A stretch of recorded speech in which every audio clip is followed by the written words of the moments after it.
पितृपक्ष में पड़ने वाली एकादशी को इंदिरा एकादशी के नाम से जानते हैं।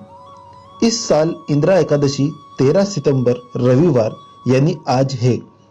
मान्यता है कि इंदिरा एकादशी का व्रत रखना, भगवान विष्णु की पूजा और इंदिरा एकादशी व्रत कथा सुनना पुण्यकारी होता है।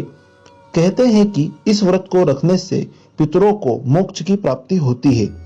कहा जाता है कि इंदिरा एकादशी में व्रत कथा सुनना जरूरी होता है, वरना एकादशी का व्रत अधूरा माना जाता है।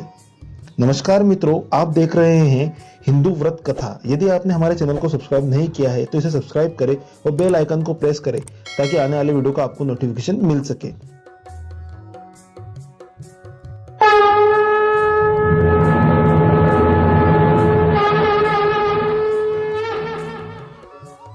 पौराणिक कथाओं के अनुसार सतयुग में माहिष्मति नाम का एक नगर था जिसका राजा इंद्रसेन था।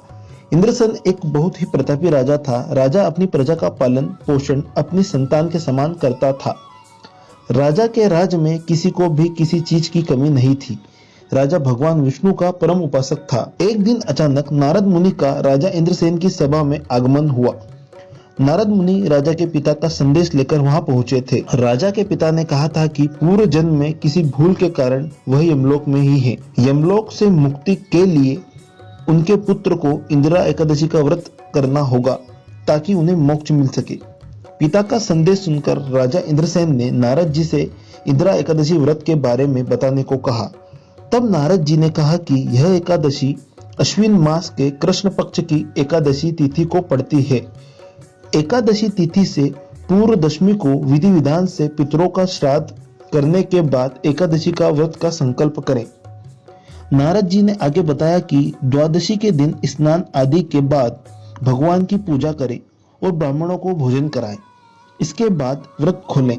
नारद जी ने कहा कि इस तरह से व्रत रखने से तुम्हारे पिता को मोक्ष की प्राप्ति होगी और उन्हें श्री हरि के चरणों में जगह मिलेगी। राजा इंद्रसेन ने नारद जी के बताए अनुसार इंदिरा एकादशी का व्रत किया, जिसके पुण्य से उनके पिता को मोक्ष की प्राप्ति हुई और वे वैकुंठ चले गए। इंदिरा एकादशी के पुण्य प्रभाव से राजा इंद्रसेन को भी मृत्यु के बाद वैकुंठ की प्राप्ति हुई। तो मित्रों, यह थी इंदिरा एकादशी की व्रत कथा। आप सभी का बहुत बहुत धन्यवाद। जुड़े रहिए हमारे चैनल से। जय श्री कृष्ण।